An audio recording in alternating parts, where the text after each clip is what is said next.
Uma vez confirmada a eleição de Joe Biden, estaríamos mais perto de um decreto dominical? E afinal, o que seria um decreto dominical? Fique comigo até o final e você vai entender todas essas coisas.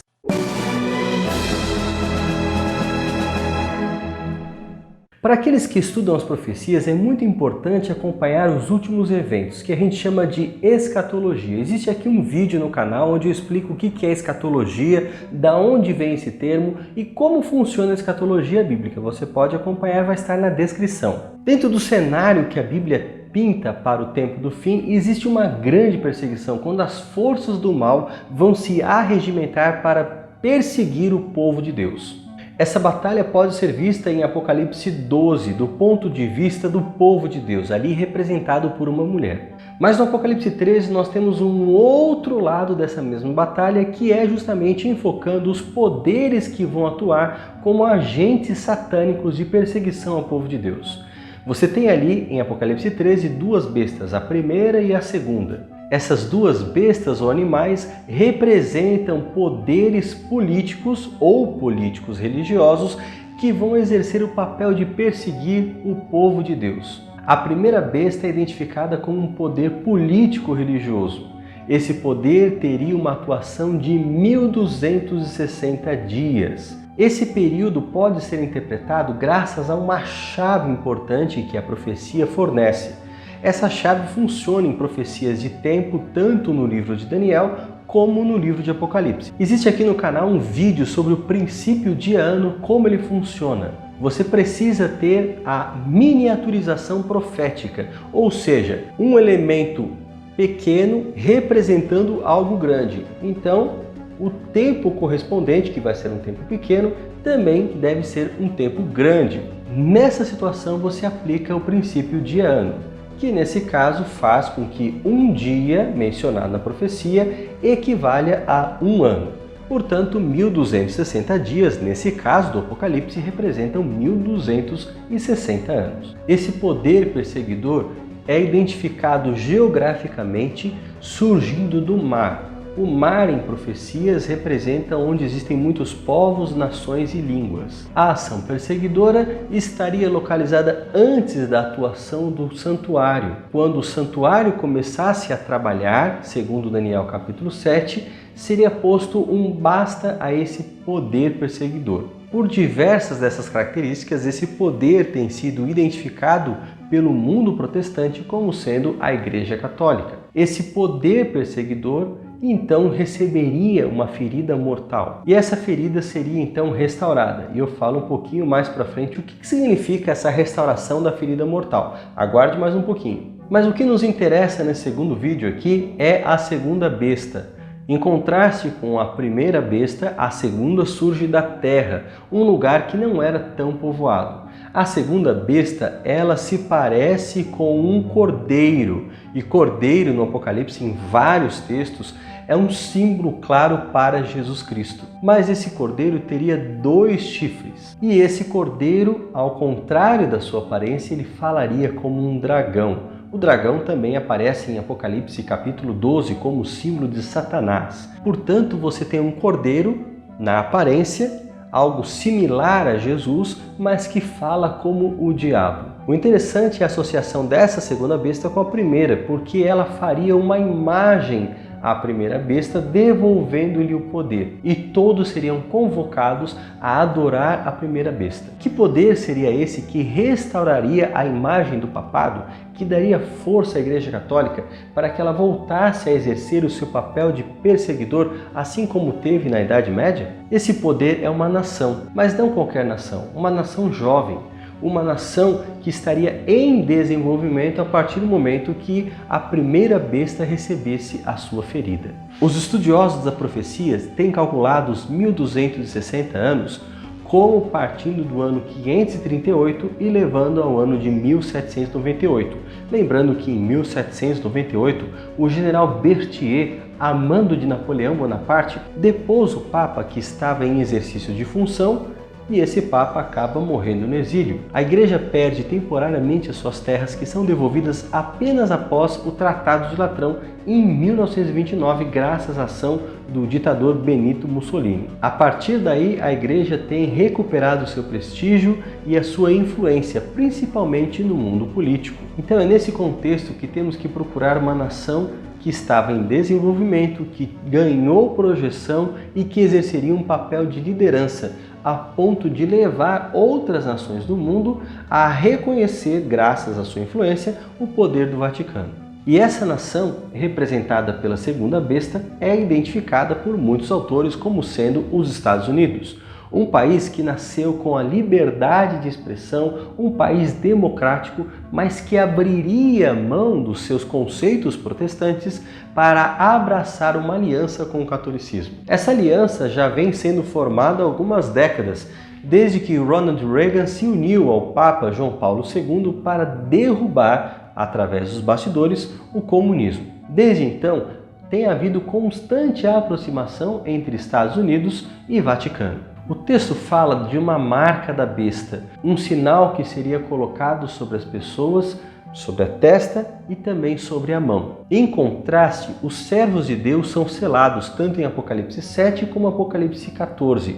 O selamento é apenas na fronte. Fronte, muitas vezes na Bíblia, identifica vontade, inteligência, aceitação consciente, enquanto mão representa trabalho. Veja o contraste, o selo de Deus é dado apenas sobre aqueles que conscientemente o aceitam, enquanto a marca da besta é posta sobre aqueles que aceitam de forma consciente, mas também com relação ao trabalho. O que seria o selo de Deus? Com o que ele estaria relacionado? Estaria relacionado com fidelidade a Deus. E é interessante que o livro de Isaías fala para a gente que esse selo é encontrado na lei de Deus. O selo se relaciona com a lei. Também quando a Bíblia fala no livro de Daniel sobre um poder perseguidor que tem tudo a ver com essa besta que nós estamos vendo aí, a primeira besta, ou seja, a Igreja Católica, principalmente no seu período medieval, quando teve pleno controle do Ocidente, o livro de Daniel fala, no capítulo 7, que esse poder perseguidor cuidaria em mudar os tempos e a lei. Perceba como tudo está relacionado à lei de Deus. Então, quando a gente fala de lei de Deus, aqui a gente está falando sobre a lei moral, os 10 mandamentos, o decálogo. E entre esses mandamentos existe um que de fato apresenta a Deus como Criador, apresenta a Deus como aquele que é digno de ser adorado e que reclama que todos o reconheçam para que ele de fato seja o único objeto de adoração. Esse é o quarto mandamento. O último mandamento da primeira parte do decálogo. O decálogo ele é dividido em duas partes, que podem ser muito bem resumidas entre o nosso relacionamento com Deus e o nosso relacionamento com o próximo. Sobre o nosso relacionamento com Deus, devemos amá-lo de todo o nosso coração, com toda a nossa força, o nosso entendimento, enquanto que o nosso relacionamento com o próximo tem que ser resumido como amar o próximo como a nós mesmos. Perceba que os 4 primeiros mandamentos da lei de Deus se referem a esse amor a Deus. Eles delimitam como deve ser o meu relacionamento com Deus, enquanto os mandamentos restantes, do 5º ao 10º, falam do meu relacionamento com o próximo.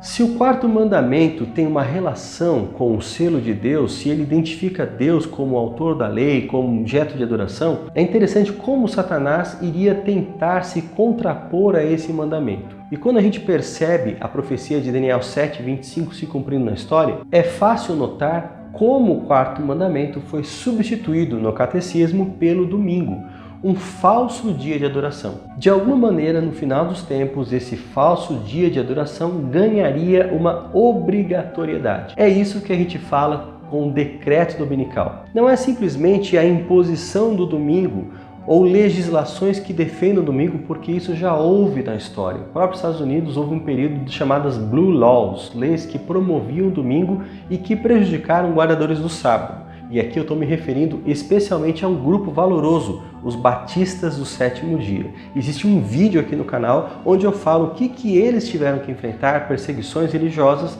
entre outras coisas, para continuar defendendo o sábado bíblico. Então, toda vez que surge uma legislação em qualquer parte do mundo promovendo o domingo ou causando restrição àqueles que não vão à igreja nesse dia, nós não devemos nos assustar. Afinal, a profecia estabelece que o decreto dominical, esse decreto do qual tratamos aqui, é um decreto de morte ele exige que todos se sujeitem a essa lei, caso contrário, eles vão ter uma penalidade que é a perda da própria vida. E esse decreto ele parte de um país, os Estados Unidos da América, e se espalha por todo o mundo. Portanto, ainda não se pode dizer que em qualquer parte do mundo nós tenhamos um decreto dominical em vigor. Devemos ser muito cautelosos quando falamos aqui sobre decreto dominical. Existe um vídeo aqui no canal que se tornou um vídeo polêmico, e eu explico. Esse vídeo ele tem um título: O decreto dominical já está assinado. E nesse vídeo eu falo sobre pessoas que têm um comportamento alarmista,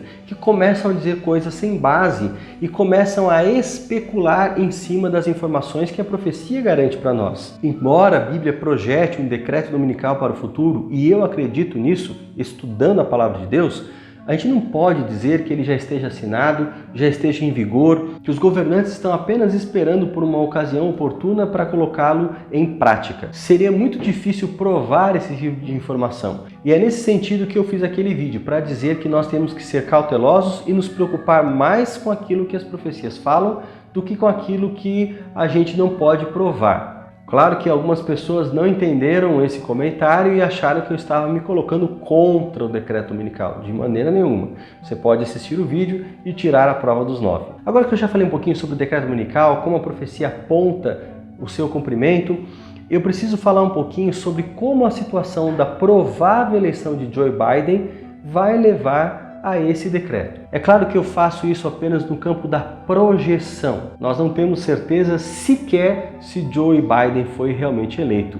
E existe aqui um vídeo no canal onde eu falo sobre essas questões da controvérsia da eleição americana, que ainda não está fechada. Ainda vai haver recontagem de votos, alguns estados ainda estão com problemas e oficialmente ninguém decretou, nenhum estado norte-americano, a vitória nem de Biden e nem de Trump. Então é muito cedo falar isso, é mais oba-oba da imprensa anti-Trump do que simplesmente uma constatação dos fatos. Confira lá o vídeo. Mas quais seriam os pontos convergentes?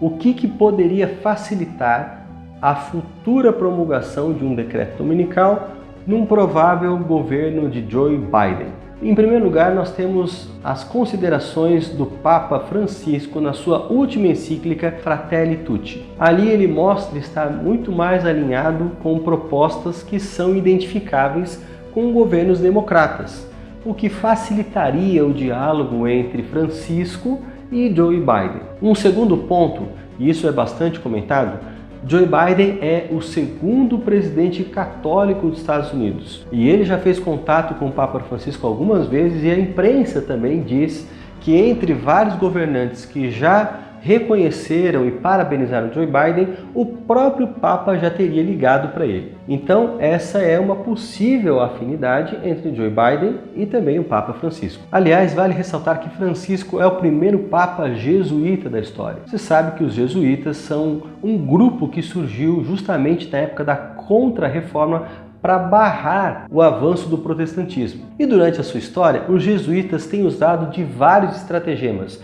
Eles, no seu juramento, não veem nenhum problema em mentir, em roubar, em adulterar provas, desde que isso cumpra os seus objetivos. Praticamente o lema deles, e você pode consultar isso nos documentos jesuítas oficiais, é um lema terrorista, no qual os fins justificam os meios. Não estranharia então que esse Papa, de forma habilidosa, inteligente, conseguisse uma aproximação com os Estados Unidos, com um presidente que já é católico, em prol dos seus interesses. É interessante também que nós estamos vendo um período de crise e vários analistas projetam crises econômicas sérias nos Estados Unidos. Os Estados Unidos teria várias dívidas acumuladas e principalmente agora, nesse período pós-pandemia, uma retomada da economia norte-americana seria muito necessária. Ao mesmo tempo, tem toda a questão da quarentena. Afinal, os democratas, eles defendem uma quarentena muito mais rigorosa, embora hoje dados científicos estejam mostrando que em vários lugares do mundo, quarentenas rigorosas não serviram para beneficiar as pessoas a respeito do contágio do coronavírus. Pelo contrário, onde tem havido quarentena mais rigorosa, as pessoas parecem que têm morrido mais cedo. Eu sei que é temerário falar isso porque parece que é uma opinião política. Tanto nos Estados Unidos quanto no Brasil, você se posicionar a respeito da quarentena parece que é uma opinião muito mais política. Geralmente, governos de esquerda ou liberais falam a favor da quarentena, enquanto governos que são mais conservadores falam contra. Mas hoje, independente dessas opiniões políticas, a ciência tem apontado que realmente a quarentena tem sido ineficaz. Uma outra coisa que tem acontecido por causa também da quarentena é uma sensibilização do mundo que fala mais em união, em projetos comuns, colaboração entre vários países. Então isso favoreceria a ideia de um governo centralizado, um governo mundial, um governo mais humano, e isso vai muito de encontro com a proposta do Papa nas suas últimas encíclicas. Desde a época de Bento XVI, existe nas encíclicas um projeto político muito claro, e Francisco tem seguido essa linha e nós vemos isso na Fratelli Tutti. Inclusive, a Fratelli Tutti fala também da defesa da natureza, da ecologia, o que é a proposta de muitos grupos globalistas. Então tudo está convergindo, a mentalidade do mundo está se alinhando a passos largos para uma união, e essa união vai beneficiar o Vaticano. O Vaticano tem aproveitado várias tendências e tem se colocado como líder desses movimentos a fim de realmente conseguir o reconhecimento de diversos grupos. Bem, antes de eu falar aqui as ressalvas a tudo isso, eu preciso pedir para que você deixe um like, afinal de contas dá muito trabalho fazer esses vídeos, a parte da pesquisa, a parte da edição, o tempo gasto com isso. Então o seu like é um reconhecimento desse trabalho e ao mesmo tempo é um apoio, porque ajuda para que outras pessoas cheguem a esse vídeo. Afinal de contas o YouTube reconhece a relevância dele por meio dos likes. Também é importante que você, que não é um inscrito, considere a possibilidade de assistir outros vídeos aqui do canal na sequência, porque assim você também ajuda. Quanto mais vídeos você assistir aqui do canal, você ajuda o nosso crescimento. E depois de assistir esses vídeos todos, se você realmente gostar do canal, da linha que nós seguimos, por favor, inscreva-se. É gratuito e você vai estar somando-se àqueles que já acompanham o canal. Aí, todas as vezes que vier um vídeo novo, você pode receber a notificação. Basta que você, ao se inscrever, acione a opção de todas as notificações. Também, caso você já seja um inscrito, ou mesmo que não seja ainda, aproveite divulgando esse vídeo. Pega o link que está aqui em cima e divulgue naqueles grupos de WhatsApp, grupos de amigos, grupos de igreja, no seu Facebook, por meio do Twitter, de qualquer forma. Aí você com certeza vai ajudar esse vídeo a ser mais visto por outras pessoas que realmente precisam dessas informações. Aqui é assunto sério. Profecia é assunto sério, é a vontade de Deus para a sua vida. Deus quer que você saiba o que vai acontecer para que você se prepare. Falando então em preparação, é importante ter em vista qual é o objetivo de saber todas essas informações. E eu quero terminar o meu vídeo falando sobre isso.